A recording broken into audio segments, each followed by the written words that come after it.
Né le 4 juillet 1840, Jacob Miller, soldat de l'Union pendant la guerre civile américaine, participe à la bataille de Chickamauga, entre le 18 et le 20 septembre 1863. Une des plus importantes défaites de l'Union contre les Confédérés, mais aussi une des plus meurtrières. Alors que la bataille fait rage, Jacob Miller reçoit une balle de plein fouet qui le laisse sans connaissance au sol le matin du 19 septembre 1863. Sa compagnie obligée de reculer face à la pression des Confédérés, il est laissé pour mort sur le champ de bataille. Quelques heures plus tard, il revient à lui. Plutôt lucide, il comprend rapidement qu'il se trouve derrière les lignes des Confédérés. Il tente de se frayer un chemin vers son camp en contournant la ligne de front afin d'éviter d'être capturé par l'ennemi. Se servant de son fusil pour s'appuyer, il croise des Confédérés qui ne le regardent même pas. Jacob Miller dira qu'il était tellement recouvert de sang qu'ils n'ont pas dû remarquer qu'il était un Yankee. Jacob Miller sentait que sa tête était enflée. Il n'arrivait à ouvrir qu'un seul œil pour se déplacer. Revenu dans le camp de l'Union, son major ne le reconnaît pas. Il s'effondre et est récupéré par des brancardiers qu'il dépose dans une tente. Une infirmière vient lui donner de l'eau et lui pose un bandage sur la tête. Le lendemain, 2 médecins viennent l'ausculter. Ils prirent la décision de ne pas l'opérer, puisque cela lui aurait apporté plus de douleur qu'autre chose. De plus, Jacob Miller, vu son état, allait probablement mourir dans peu de temps. C'est là qu'il a pris conscience de sa blessure. Jacob Miller avait un trou au milieu du front. Il avait reçu une balle en pleine tête, ce matin du 19 septembre 1863. Malgré le refus des médecins de le transférer vu son état, Jacob Miller, qui ne voulait pas se faire capturer par les Confédérés et devenir un prisonnier, décida de rejoindre à pied la caravane transportant les blessés et les morts de l'Union. Suivant la caravane à pied, Jacob Miller s'effondra et se cogna la tête. Il fut finalement ramassé par un conducteur qui l'installa à l'arrière de son wagon, après avoir descendu un cadavre pour lui faire une place. Jacob Miller se réveilla dans un grand bâtiment de Chattanooga, entouré d'une centaine de blessés. Parmi les gémissements, il entendit des soldats de sa compagnie s'étonner de le voir encore en vie. En effet, il avait été laissé pour mort sur le champ de bataille. Après 4 jours d'un voyage éreintant, Jacob Miller était enfin arrivé à destination, dans la ville de Bridgeport. Transféré d'hôpital en hôpital, il a été pris en charge à Nashville, ensuite à Louisville, après à New Albany. Personne ne voudra prendre le risque de l'opérer. Après 9 mois de souffrance, il est finalement admis dans un établissement médical de Logansport afin d'être opéré. Le docteur Fitch et Coleman purent retirer la balle au milieu de son front. Il rentrera en convalescence jusqu'à sa démobilisation le 17 septembre 1864 à l'hôpital de Madison. Le trou provoqué par la blessure n'a jamais vraiment guéri. 17 ans plus tard ainsi que 31 ans après, il indiquera que des morceaux de métal étaient tombés de sa blessure. Jacob Miller évoquera des douleurs constantes jusqu'à sa mort le 13 janvier 1917, mais sera reconnaissant envers l'État qui lui aura accordé une pension de $40 par mois.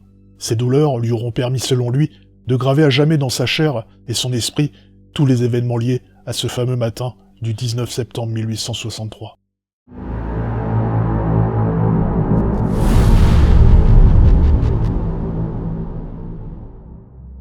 Le 30 septembre 1999, le Japon va connaître un des pires accidents nucléaires de son histoire, et ce, bien avant la catastrophe de Fukushima. C'est dans un complexe nucléaire privé de Tokaimura, à 120 km au nord de Tokyo, appartenant à la société JCO, que le drame aura lieu. Il est 10h35, et 3 employés, Hisashi Ushi, 35 ans, Masato Shinohara, 40 ans, et Yukata Yokokawa, 55 ans, préparent un lot de combustible pour un des réacteurs expérimentaux de l'entreprise. Ils utilisent alors de la poudre d'uranium afin de la dissoudre dans de l'acide nitrique, et ainsi créer du combustible. À cette époque, aucune connaissance particulière ou formation était nécessaire pour produire ces mélanges. Le réservoir était déjà quasiment plein et avait atteint sa masse critique lorsque les techniciens ajoutèrent un 7e seau de poudre d'uranium. Ushi était juste au-dessus du réservoir, tandis que Shinohara se tenait sur une plateforme un peu plus haut. Yokokawa, lui, se trouvait dans son bureau à environ 4 mètres. Au moment de verser le 7e seau, les 3 techniciens virent un puissant flash bleu, et les alarmes de détection de rayonnement gamma se sont mises à sonner. Tout de suite, Ushi et Shinohara ont ressenti de la douleur, des nausées et des difficultés respiratoires. Il n'y avait pas eu d'explosion, mais les rayonnements produits par la fission en chaîne s'étaient progressivement libérés dans le bâtiment. Dans la salle de décontamination, Ushi a vomi et a perdu connaissance. Les 3 travailleurs venaient de faire une grossière erreur due à leur inexpérience. Ils venaient de verser environ 16 kg de poudre d'uranium dans un réservoir limité à 2,4 kg. Une réaction de fission en chaîne, entraînant une émission intense de rayonnement gamma et neutronique incontrôlée, a donc eu lieu. Des dizaines de travailleurs attelés à la jugulation de la catastrophe ont été hospitalisés, et au moins 667 travailleurs, ainsi que des riverains, ont été exposés à un excès de radiation. Des centaines de milliers d'habitants ont été également confinés dans leur logement durant 24 heures. Les choses furent bien plus dramatiques pour les 3 travailleurs, Uchi, Shinohara et Yokohama, qui ont été respectivement exposés à 17 sieverts, 10 sieverts et 3 sieverts de rayonnement, ce qui est colossal. Cela correspond pour Uchi à une exposition 17 000 fois supérieure à l'exposition moyenne annuelle pour un être humain, et ce, le temps d'une microseconde. Uchi vécut un calvaire. J'ai volontairement flouté sa photo, car elle est très dure et très graphique de mon point de vue. Au fil des jours, de sévères brûlures apparurent sur tout son corps. Ses organes internes avaient été fortement endommagés et se désagrégeaient. Son système immunitaire avait été mis en pièces et Uchi avait un nombre de globules blancs proche de 0. Les médecins ont réussi à le maintenir en vie durant 83 jours et étaient contraints de lui injecter chaque jour 10 litres de liquide lymphatique et de sang. Les chirurgiens ont alors tenté une greffe de moelle épinière provenant de son frère, mais le 27 novembre 1999, son état a brusquement empiré à la suite d'un arrêt cardiaque d'1 heure. Uchi est mort le 21 décembre 1999 à 23h21, heure locale. La médecine japonaise n'avait à cette époque jamais été confrontée à une telle situation. Au vu des événements, était-il responsable et humain de maintenir Uchi dans cet état aussi longtemps? Uchi a-t-il été une sorte de cobaye, au vu de l'extrême rareté de sa condition? Ces questions se posent. Yokohama s'en sortit.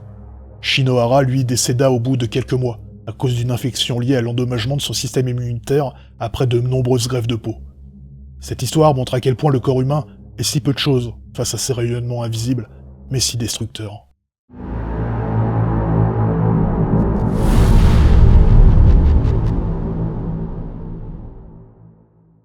Depuis le 19e siècle, le Japon a interdit la pratique amenant à devenir un sokushimbutsu. Un statulier est un vieil exercice dont on trouve des traces déjà au 9e siècle, permettant à certains moines japonais bouddhistes du courant Shingon d'atteindre une sorte de but ultime. En effet, le procédé pour devenir sokushimbutsu, que l'État japonais qualifiait et qualifie toujours de suicide, et qui est donc interdit, amenait le moine à opérer un régime drastique en vue de s'automomifier de son vivant et ainsi devenir un Bouddha. Dans le bouddhisme, et encore plus particulièrement dans le courant Shingon, le monde que l'on perçoit est vu comme une illusion. Nos 5 sens ne sont que des outils entretenant notre aveuglement et nous éloignant de la vérité, qui est que chaque chose fait partie d'un grand tout. Tant que cette vérité n'est pas perçue, notre existence est condamnée à un cycle infini de réincarnation.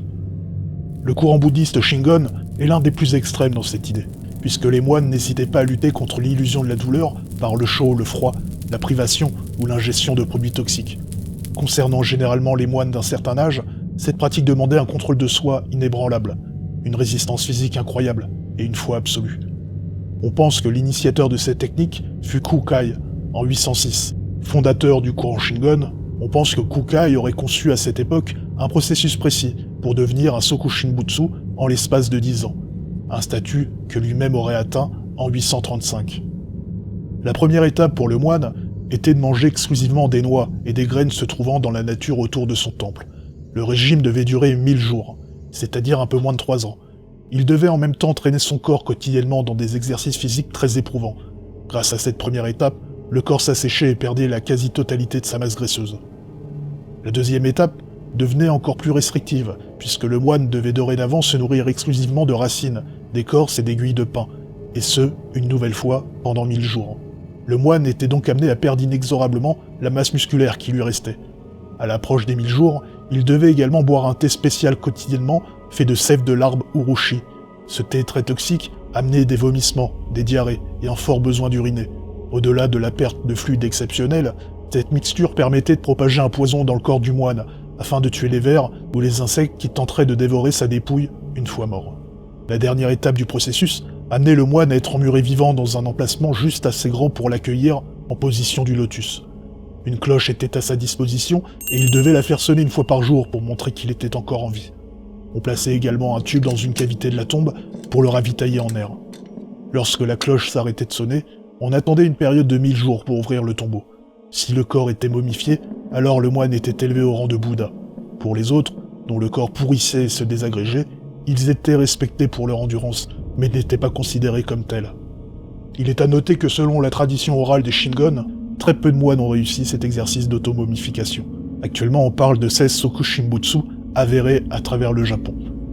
La photo que vous avez sous les yeux est celle de Shinno-kai Shonin, trouvé à Ohaminaka, au Japon. On estime que la momification date de 1783.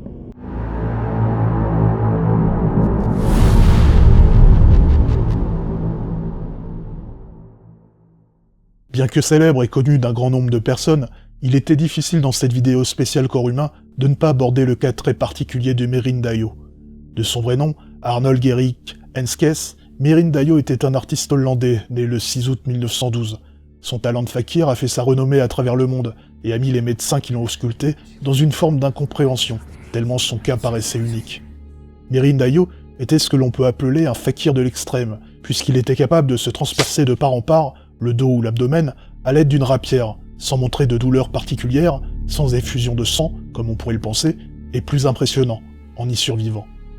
Durant sa jeunesse, Mirin Dayo aurait vécu des événements paranormaux et des rêves qui l'auraient marqué, ce qui pourrait expliquer un peu plus tard le discours plutôt mystique qui le caractérisera. Cependant, c'est seulement à 33 ans qu'il déclara à qui voulait bien l'entendre que son corps était devenu invulnérable. Ayant quitté Rotterdam pour Amsterdam, il écume les bars en proposant aux clients de le transpercer avec une sorte de dague contre de l'argent. À valeur de rasoir et de morceaux de verre, Mirin Dayo a expliqué s'être rendu en Inde et avoir fréquenté des fakirs, lui ayant transmis leurs secrets. On pense que ce voyage n'a jamais eu lieu, et que Dayo, à travers ses performances, souhaitait transmettre un message, et avait besoin de romancer quelque peu son histoire. Son pseudonyme venait du langage espéranto, et voulait dire en français « merveille ».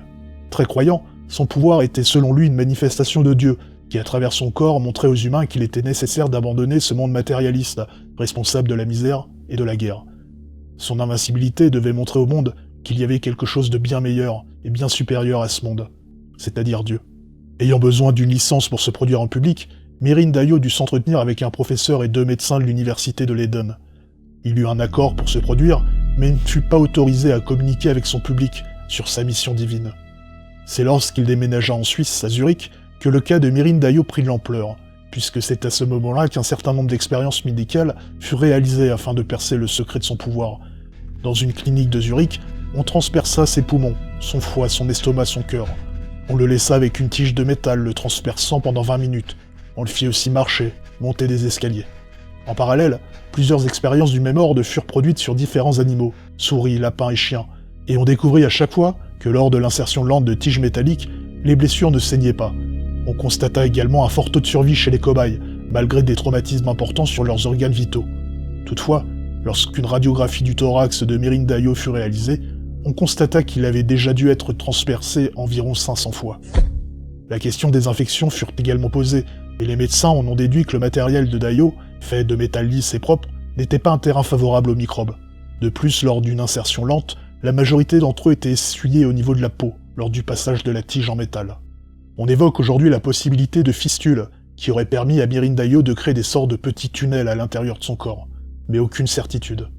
Finalement, la carrière de Mirin Dayo fut courte, puisque le 11 mai 1948, il entend une voix l'exhortant d'avaler une longue aiguille de métal de 35 cm. Suite à cela, se tordant de douleur, il est opéré le 13 mai. Souhaitant montrer ses capacités de récupération, il se promène dans Zurich dès sa sortie de la clinique. Quelques jours plus tard, il fait un malaise et décède.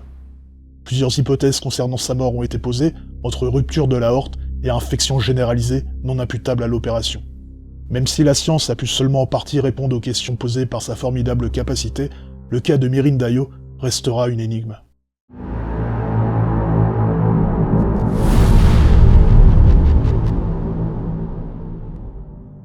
Souvent, à la télévision ou au cinéma, on nous présente des scènes d'autopsie ou des rapports de médecins légistes faisant état parfois du jour, voire même de l'heure de la mort d'une victime.